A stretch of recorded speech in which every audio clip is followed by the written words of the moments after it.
Eta gaurkoan Ultzamako Parke Mikologikoa urteurrenarekin dabil, eta horko langile batekin egoteko aukera daukagu, Edurne Gerendiain, arratsaldeon. Arratsaldeon. Eta ongi etorri. Eskerrik asko. Bueno, ospakizunetan zabiltzate, ez? 10. urteurrena bete duzue, beraz ikusten da mikologia mundua ongi dabilela, ez? Bueno, urte hauetan.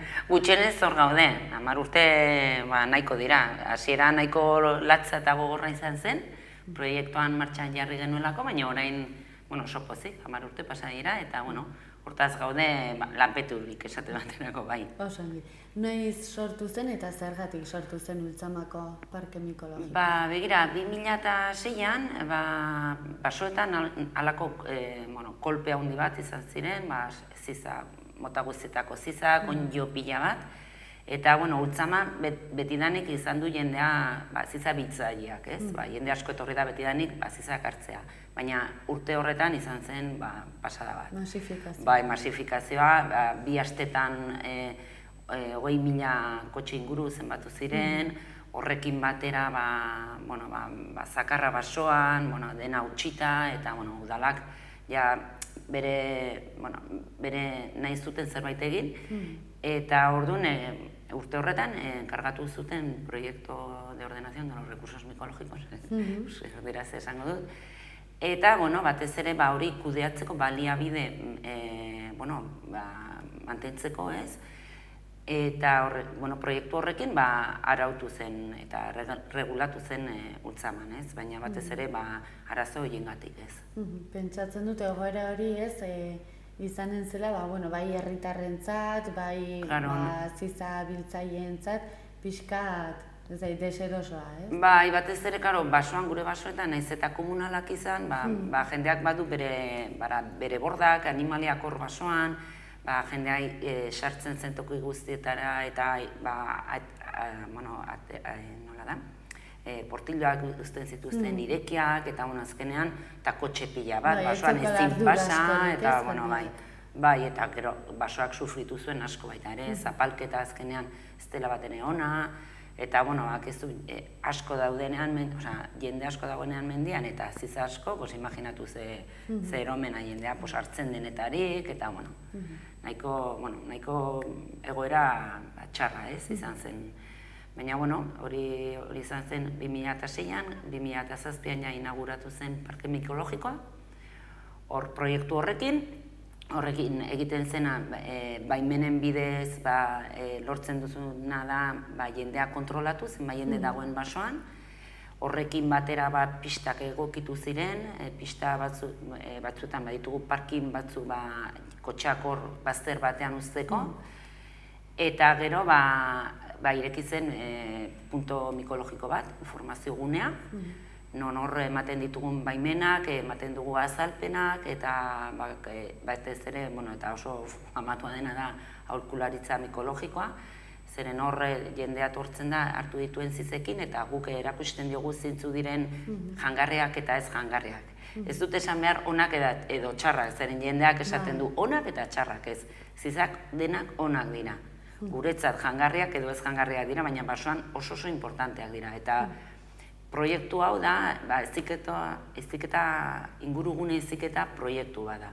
Guk lan egiten dugunok edukadores ambientales gara, ez? Eta azkenean guk lortu nahi dugu jendea ezagutzea baliabidea, ezagutzea ze funtzioa duten zizak basoan, eta zergatik zaindu eta mantendu behar ditugu horiek, ez? Pentsatzen dut proiektu guztionek aberastasun handia, ez? Ekarriko zuela, beste egoera bat, asko aldatuko zela, ez? Urte guzti hauetan parkea sortu zenetik. Izan zituen alde honak eta alde txarrak. Honetarik ez, gauza guztietan bezala. Hasieran kriston bronkak izaten genuen jendea tortzen zen, zeren, jendeak pesatzen du eta basoan ateratzen diren produktu guztiak denontzat dira. Baina egia esan ez da horrela. Basoaren produktuak herriarenak dira, hori legez horrela araututa dago, eta gainera haiek hor bizi direna dira basoak mantentzen dituztenak ere bai. Guk ere zere gure zergak ordaintzen ditugu eta azkenean subentzioak hortik ere ateratzen dira eta denok ordaintzen dugu, baina bai haiek mantentzen dute, ez? eta badute aukera hori legez. Orduan, hasieran jendeak esaten zigun, nola nik ez dut ordaindu behar, gainera bertakoak okerrenak, Iruñakoak, betikoak. Baina, hori ikusi zuten, zeren azkenean ez dugu kobratzen ziza hartzeagatik, baizik eta ematen ditugun zerbitzuengatik, ez? Azkenean gaude orain sasoian udazkenean irekiko dugu eta 8 pertsona egoten gara lanean. Bisita gidatuak egiten, aholkularitzak, jendearekin egoten, harrera publikoa ematen dugu, mapak eta informazioa eta horrek badu bere kostea, ez? Orduan horregatik ordaintzen dute, eta nik uste dut hori ja ulertu dute. Hasieran ez zuten ezen ulertzen, baina orain aldatu dugu, ez? Eta gainera parkean badugu oso bitzaile ezberdinak, ez? Batzuk oso depredadoreak direnak, edo betikoak bakarrik onjo hartzera joan direnak, eta beti toki berbera, eta iaia egun berbera, baina, oso bitzaile horrela batez ere onjo hartzera, onjoak nahiko, onjoa boletusa edo onjo beltza, hemen esaten duguna, presioa asko dauka, eta horrekin ere landu dugu basoan beste zizak, horiek aparte beste zizak daudela, eta oso gozak jateko, eta ez bakarrik hori hartzeko. Eta, jende hori eta batez ere jubilatuak izaten dugu astean zehar, horiek dira gure perfila. Eta gero asteburutan, gero eta gehiago familiak etortzen dira, ume txikiekin, etortzen dira parte hartzen dute bisita gidatuetan, gero etortzen dira zizekin, eta etortzen dira ikastera, ez?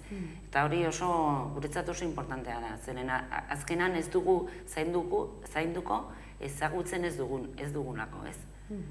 Eta orduan oso importantea da hori. Eta hori da gure perfila batez ere. Eta gizonak, Astean zehar batez ere gizonak, emakume gutxi dira, zer baditugu baimen batzuk urte osorako, ez? Eta horiek batez ere gizonak dira. Beraz animatuak dira emakumeak. Bai, eta Gipuzkoatik etortzen dira, Nafarroatik ere bai, eta gero Frantzia, Hendaiatik ere baditugu batzuk. Eta gero asteburutan ja etortzen dira familia guztiako nasketa du. Pixkan nasketa gehiago, ez? Oso, zergatik da Aberatsa Ultzamako parkea? Gainera, arrakasta du, ez? Bai, batez ere, onddoak bizi dira zuhaitzekin lotuta, ez? Eta batez ere, pobreak diren lurretan ateratzen dira.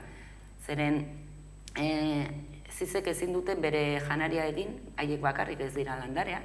Orduan, lotutak daude zuhaitzekin, ez? Zuhaitzak janaria pasatzen dio onddoari eta onddoak beste mineralak eta beste, eta ura bakarrik eta beste gauzak pasatzen dio hori zuhaitzari. Orduan, alako lur pobretan, alako simbiosis ateratzen dira. Hori gehi zetasuna, gehi temperatura nahiko ona, ez? Eta horregatik ateratzen da, goiko pagadietan batez ere, normalean uri asko egiten duena, ez? Hori da Belate beste aldean, Isuri Kantabrikoa dugu hor, eta goian eta hori pagadi horietan zetasun asko dago, eta normalean hor ateratzen dira nahiko ongi. Nafarroan beste tokitan ere bai, ez da bakarrik Ultzama. Ezaguna egin da Ultzama proiektu horrengatik, ez? Baina oso toki ona dute, hasieran badaude toki batzuk lautada direla, ez? Eta hor Ariztian daude eta goian ja pagadiak.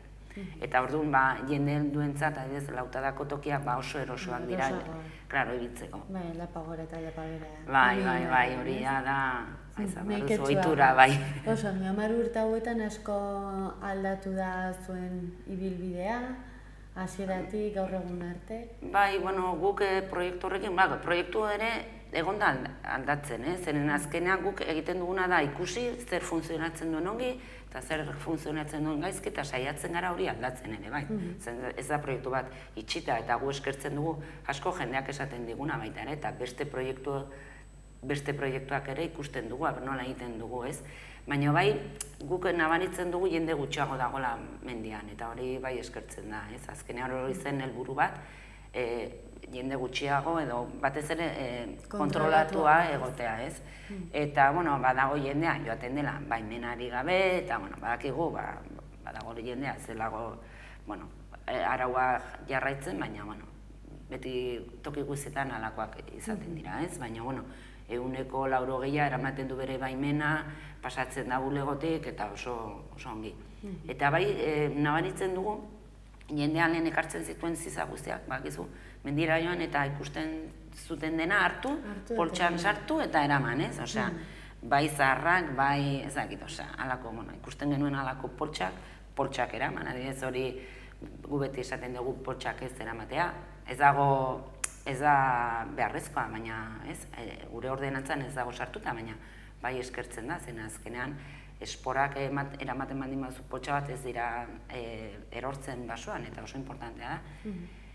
Baina bai jendea orain hartzen du guk esaten duguna, ez? Zeren gu normalean bulegoan, badugu erakusketa eta hor basoan dauden zizak hartzen ditugu eta egiten dugu erakusketa txiki bat.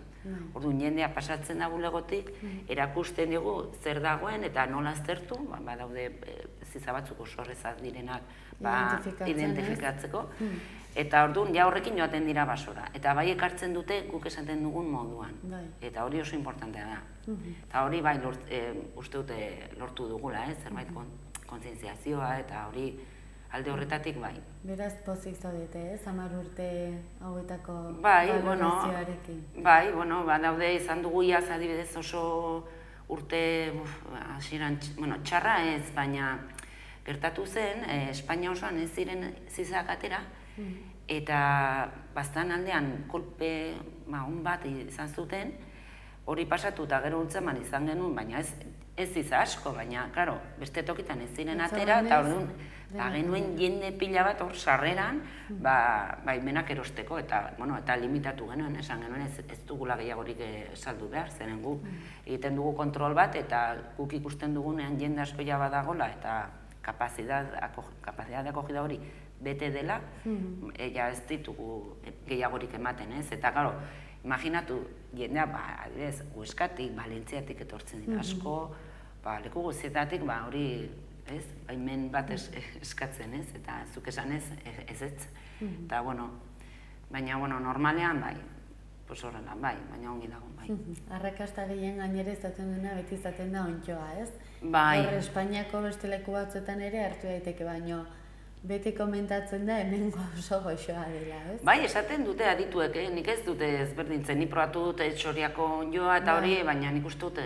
Ateratzen dira eskoz gehiago gainera, ez? Bai, pila bat, pinudietan, pila bat, hori ere kudeatzen dute. Gu joan ginen Soriara, ikustera nola egin zuten beraiek, gu atzeko parezido egiteko, ez?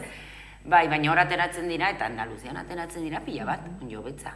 Osa, gu egon gara hor Kadiz aldean, hor badute parke bat, Los Alcornocales izenekoa, sotokia polilla, eta hor ateratzen dinenean da flipatzeko. Gu joan ginen, eta beti mesatzen dugu bakarrik iparraldean ditugula ondjoak eta zizak, ez? Baina hor ere bai, eta Manita Cesarea, Gorringoa, pasada bat.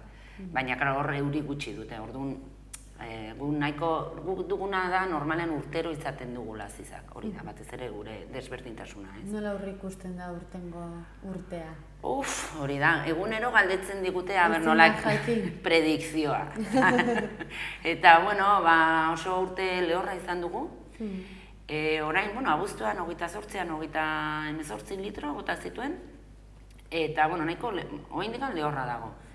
Baina, espero dugu orain beroarekin eta hori urrialdera zerbait izatea. Osea, orain basoan badaude ziza hori, eta trompeta los muertos, horiek ateratzen ari dira, eta tripakiak ere, gamuza, badaude. Egin dugu transekto, guk egiten dugu parte mikologiko bat, hori web horrean zintzilikatzen dugu astero, eta hori egiteko egiten dugu paseo batzuk, ematen dugu paseo batzuk, goiko partean, goiko pagadietan, iparraldean dauden pagadietan, Aristian eta Bekoan, eta egiten dugu estimazio bat, ez. Horrekin jartzen dugu zenbat ale aurki daitezke ordu batean, ez. Gutxi gora bera, estimazio bat da, zeren. Hori ere bakoitzaren bizta... Klaro, eta... Bai, baina, gero jartzen dugu eta jendea deitzen dugu. Jarri duze, ordu batean ardezakegu, 10 ale, ez? eta ez dugu zer ikusi. Jendea zerratuta, baina eske, klaro, baita ere, zuk esaten duzun bezala, ez? Asko joaten baldin bazara, edo tokiak ezagutzen baldin baduzu, edo bakoitzaren zaletasuna, edo... Eta gero bakoitzak, batzuk asko ez gehiago ikusten dute beste batzuek baino. Noski baiet, eta hori, baina, prinsipioz, zer gertatuko den, ezakigu zer gertatuko den, baina, euria ginez gero, eta espero dugu baiet, aterako dira, segur. Osongi, geroz eta jende gehiago animatzen da, edo nola ikusi duzu 10 urte hauetan? Bai, gero eta jende zeio, etortzen da. Astean zeharrez, astean zehar, eta bai dugu mugatutak, saltzen ditugun baimena, urte osorako baimenak, 200-300 pertsona erosten dute alako baimenak, eta lehen aipatu dut, batez ere jubilatuak dira, zeren normalean jendeak lan egiten du, ez? Gazteagoa gareno, gutxienez momentuz lan egiten dugu. Baina gero, asteburutan jende gehiago, adibidez, bizitak datuak betetzen dira, eta jende gehiago. Eske mundu hau da, jendea, bakizu gero eta gehiago lehen ez ginen hainbeste ateratzen mendira, baina orain gaztainak hartzera, patxarana bitzera, zizak hartzera, eta gainera, komunikabideetan asko ateratzen dira, asko gai mamitsua da, eta horren eragina bada jende gehiago hurbiltzea, ez? Adibidez, kasu batean, Arguiñano batzutan esaten du. Joak erositu ja atera dira ultzaman behin, agertu zen. Aurrengo egunean, ezak ez zen jende. Orduan, ikusi ze nolako... Hoi hartzuna du, ez? Bai, da pasada bat.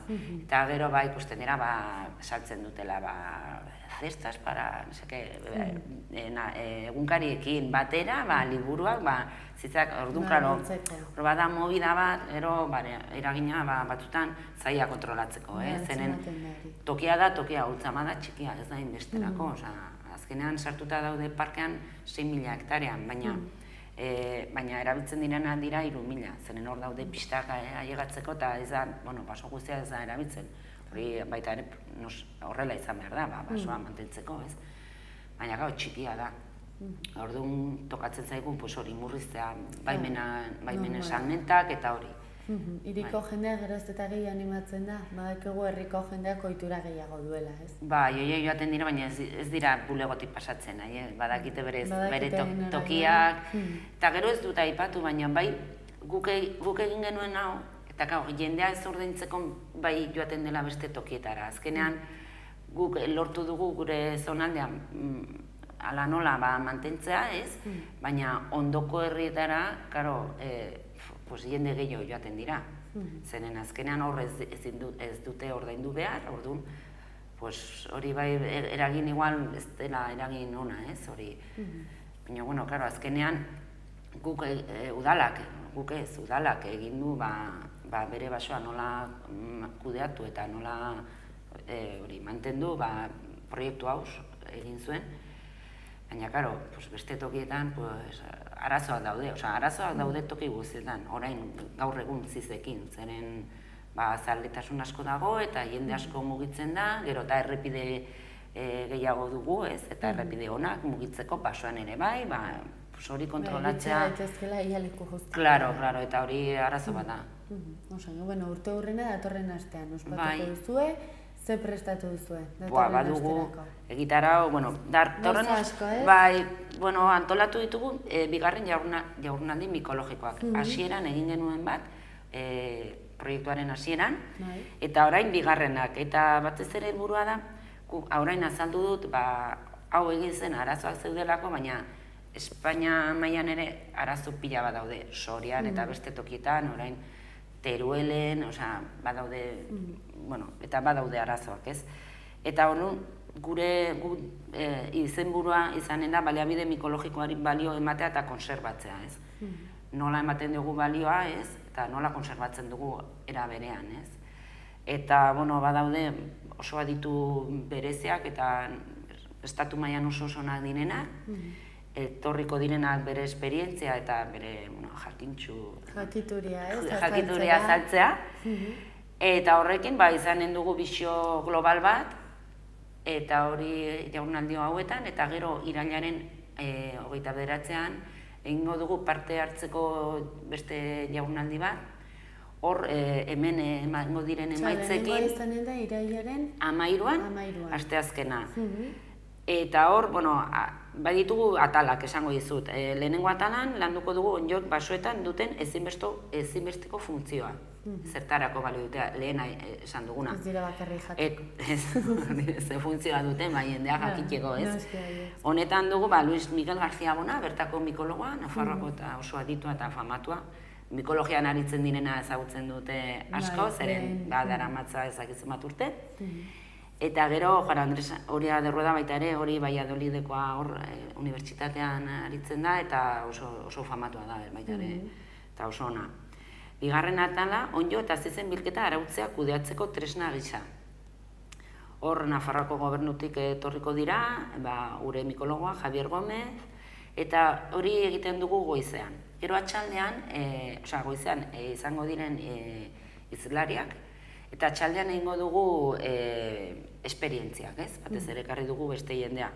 Izanen dugu bertako Txamako Parkearen esperientzia kontatzeko, Amaia egonen da, gero Leongo esperientzia baita ere, eta gero mai ingurua. Eta mai ingurua da nola arautu zizen bilketa, ez? Guk egin dugu hau, baina denon artean, ze ereduak daude, ez? Bai. Eta hor, egongo da jendea. Hori 13an. 14an izanen da merkatarutzea, zizak merkatarutzea, ez? Zizak saltzen dira, baina batez ere dinero be, hori da, ez? Dirua, diru beltza da, ez? Esate baterako. Eta orduan, ze esperientzia daude, nola daude araututa, eta hor izanen dugu, goizean beste izlari pare bat, eta txaldean, etorriko dira, etorriko da neska bat, emakume bat, Del Monte de Tabullo enpresa, Leonetik. Hoi dira kooperatiba bat, emakumeak dira, eta zizekin montatu dute bere enpresa, badute, ematen dute janaria, jatetxea dute, zizak ere egiten dute konserbak, eta nola egin dute zizekin proiektu bat, herri batean, herri txiki batean baita ere kontatzeko. Eta Espainiako zizen eta Boiurren enpresa buruen federaziotik ere etorriko dira, eta gero mai ingurua izanen dugu. Eta maia izanen da, mai ingurua, landagarapena eta probetxamendu mikologikoa bateragarriak dira. Horrela, kezka horrekin, galdera horrekin. Eta ja bukatuko dugu jardunaldiak, egun horretan. Eta orduan hemen hartuko ditugun emaitz guztiekin edo, egingo dugu, hausnarketa guztiarekin, 29an egingo dugu parte arte jardunaldi bat, gonbidatu batzuekin, eta hor, lan egingo dugu, nora goaz, hemendik aurrera nora goaz, nola arautu, ze ideiak dauden, ez? Eta, esan behar dugu, jardunaldi hauek aurrera eramateko, Nafar gobernuak laguntzen du, eta Iruñeko esango du, zeren patrozinatzen dute Foresna Azurgaia, eta IES Forestala, Agroforestal, bilaban dagoena, horiek ere parte hartzen dute, eta beste laguntza izango dugu, baita ere, baina, Beraz, baduzue hilabetenetarako lana, ez? Bi egun horrela, bai, oso interesgarria. Bukatzeko, hemendik aurrera oso sasoi garrantzitsua, jendetsua, ez? Gutxienez famatuena baduzue, ez? Bai, badugu orain. Horrein parkean, ontxoak aterako dira, urritik aurrera edo? Espero dugu. Begira, bukatzen dira 14an, osteguna da, 15ean irekitzen dugu bulegoa, Alkotzerrian, 16an lehenengo bisita gidatua egiten dugu, gutxienez badago zerbait basoan, zeka bisita gidatuak ez badaude zizak mendian, ezin dugu egin, zeren ikastea zizak ikusi behar duzu. Eta azaroaren 18 eta 19an arte egonen gara irekiak. Ostegunetik igande arte, goizteko 8:30 3:00 arte, 19an ospatzen dugu kanpaina ixteko oinoaren eguna, horre egiten dugu erakusketa handi bat, frontoian, Arraintzako frontoian ere, gero salmenta izaten da, zizen salmenta, taloak zizekin, ez dakit probatu gizun, baina oso dira, eta egiten dugu festa bat, ez, bukatzeko. Oso, animo. Eskerrik aste asko. guzti hauetan, ea ziza eta ontsa asko ateratzen diren, Ultzama aldean, eta mil esker oso interesgarria kontatu. Bueno, pues nahi baduzu, badakiz zuri ere gustatzen zaizula, nahi duzunean, etorri gurekin bisita bat egitera. Eskerrik asko.